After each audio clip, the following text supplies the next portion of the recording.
Okay, today we're going to look at what is common law. So common law's got a few names. One of those is judge-made law or case law. Basically, it's derived from cases that come before the courts over a period of time. The decisions that are made in those cases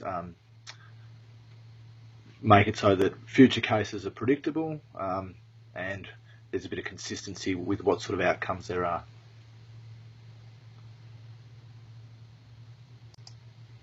So one of the things you really need to know about common law is about the idea of a hierarchy. So a hierarchy means that there's a level of courts where one court is more important or has an influence on lower courts. So if we look at the diagram here, you can see that there's a range of courts in Australia. The High Court of Australia is part of all of the hierarchies. However, if we were looking at the Tasmanian courts, pretty much the ones that are involved in that are State Magistrates Court, so this one here, Supreme Court, Court of Appeals, and then the High Court. So those four courts are in the Tasmanian court hierarchy. The reason we have a hierarchy is because we want to be able to make appeals. So if a decision was made in the Magistrates Court, then we'd want to be able to appeal that to a higher court such as the Supreme Court of Tasmania. If there was an issue in that court, then we'd be able to appeal it to the Court of Appeal and then onto the High Court. Some of the courts have original jurisdiction, so the state magistrates courts deal with summary offences or the minor offences. Supreme Court deals with indictable offences for criminal matters. Civil matters, it deals with matters over $50,000, which may be changing to $100,000. The High Court of Australia deals originally with things like the Constitution and so on. The other reason, and probably more importantly to do with common law, is that it allows for the doctrine of precedent to be involved. So if a decision's made in a court, then that decision will flow through to the courts that are underneath it in the same hierarchy. We'll explain more of that later. Courts make common law through two main ways. The first way is interpretation. Now you might be thinking, why is there a picture of a studded belt there? There's quite a famous case that is about the term regulated weapon in legislation, and the courts had to decide whether a studded belt was in fact a regulated weapon. The decision from that then creates common law for future cases. So it could be the same thing for a chair or a pocket knife or whatever. If the courts say in a case that is a regulated weapon, that creates law and interprets the meaning of the words of that legislation. The other way is through test cases.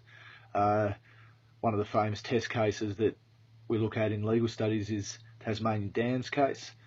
This was looking at whether it would be legal to dam the Franklin River, and the High Court ruled that under external affairs powers, part of the Constitution, that the Commonwealth had the right to make laws in regards to external affairs and hence World Heritage Areas, and the damming of the Franklin was prevented.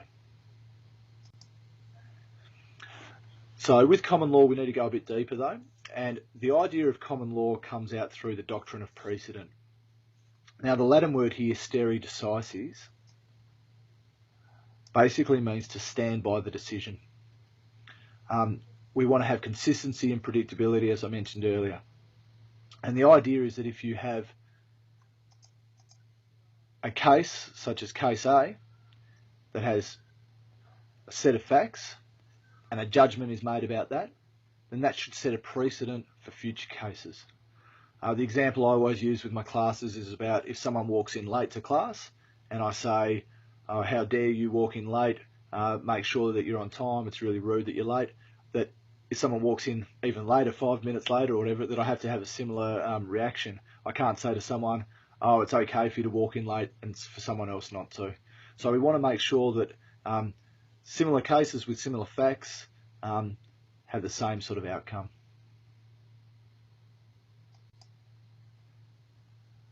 So if we go back to that diagram of the court hierarchy, there's two types of precedent.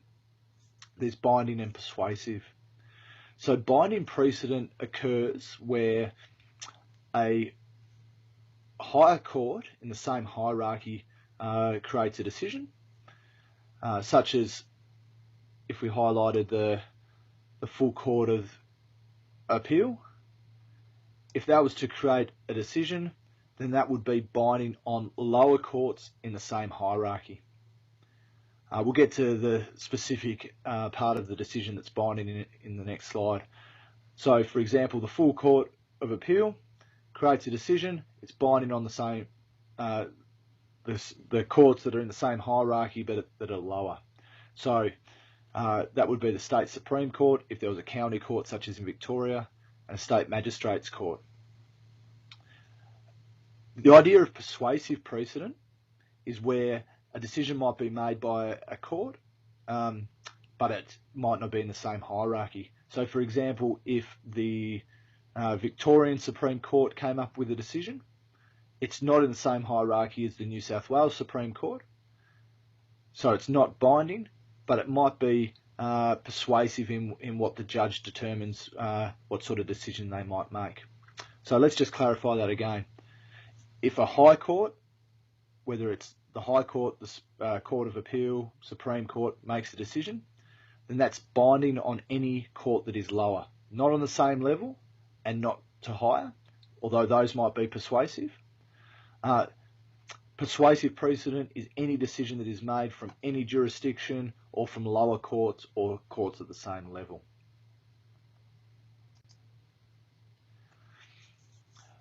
The part of the decision that is binding is called the ratio decidendi. And the ratio decidendi is basically the reasons for the decision.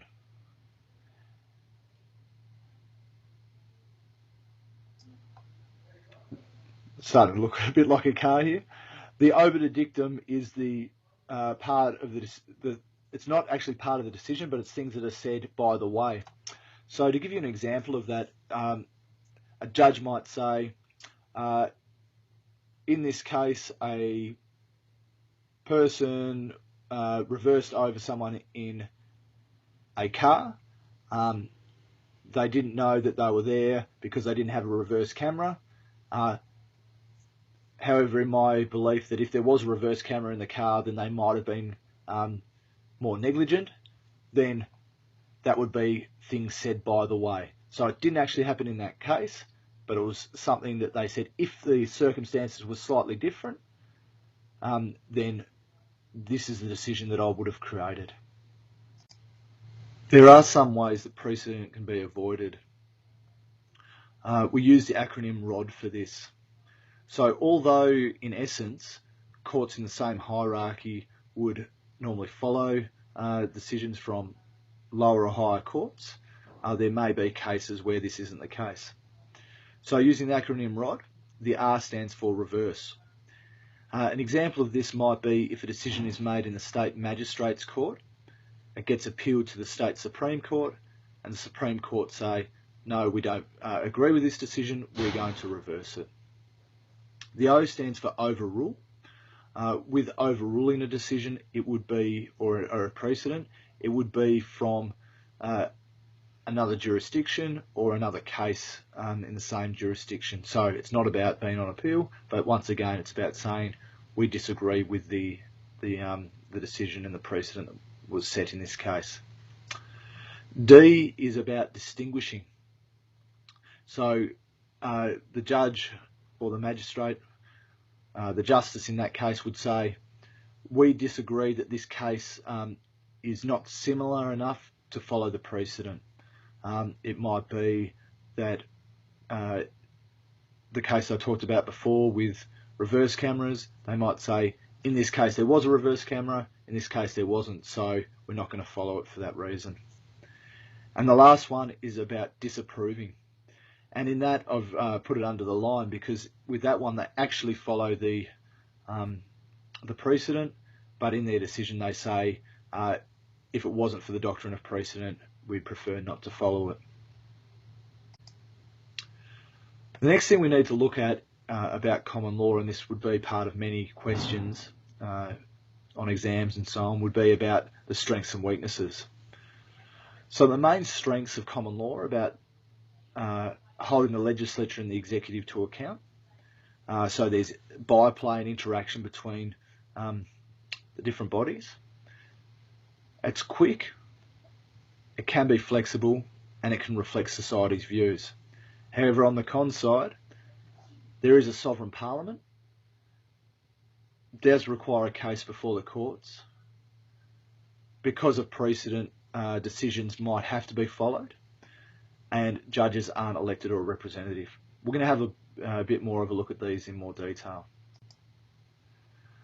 So going back to the idea of separation of powers, this is where the legislature or the legislative or the legislature that make the law, the executive that administer the law, and the judiciary that rule on the law are all kept separate. In Australia, there's quite a bit of overlap between the executive and the legislature, so it's really important that there's what's called an independence of the judiciary. So a real strength of that and the interaction is that the judiciary is able to hold the other two law-making bodies to account.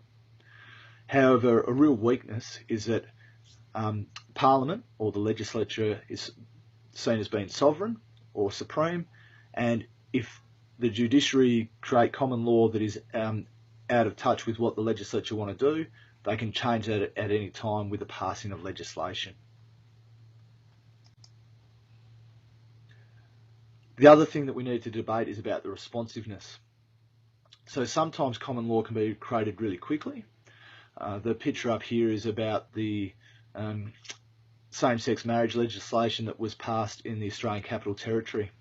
So in the ACT, for a short period of time, it was legal for you to marry someone of the same sex. However, the Commonwealth Government asked for this to be ruled on. The High Court said that it was actually ultra-virus for the ACT to pass legislation in regards to same-sex marriage. So they did that quite quickly, were able to resolve the issue and create common law. However, on the other side of things, it does require a case to be before the courts. So in regards to that, this picture here is about Laponia and Bob Brown being arrested there. For him to be able to challenge the anti-protest laws in 2016, he had to be arrested and present a case. So he would be called a person of standing in that regard. So he put that in front of the High Court, and sometimes that can take quite a lot of time. So it may be argued that it's not as responsive as needed. It does have the ability to be flexible. However, there is the doctrine of precedent that needs to be followed. So we talked about Rod before, where it can be avoided at different times. So it's got that flexibility there. It can interpret legislation where needed. However, the doctrine of precedent, in some cases, this can cause issues. A famous example of this was where there was a case involving rape within marriage. And one of the previous cases had ruled that it was unable to occur, and that consent was provided for anyone within marriage. So the case in the obiter dictum, the judge was disapproving of the decision, but they decided to follow the precedent and say that it could not occur. It's been updated through legislation since then. The next thing that we need to look at is it representative? One thing that I get a lot of my students to do is to picture a judge in their head, and most of the time they think of an old white person that's quite rich, that wears a wig, pretty similar to this bloke here. So it could be argued that the courts are able to reflect society's views. There was an example of a person that was charged in Tasmania a few years ago, and he was charged with assisting his mother to die through voluntary euthanasia. Even though he was found guilty, the courts were able to reflect the views through not punishing him so much. Although that's not the ratio decidendi, that's more the sentencing. The courts are able to reflect the views of society in a lot of ways. Obviously, though, the courts are not elected and might be quite not as representative as Parliament. So the overall evaluation is that courts are able to deal with matters before them in a quick and effective manner. However, Parliament is sovereign and elected by the people can change legislation to counteract common law. So common law has been something that's been developed for a long period of time. Precedent has been seen as being effective and using the amount of cases and previous decisions to help with future cases. It allows for predictability, consistency, flexibility.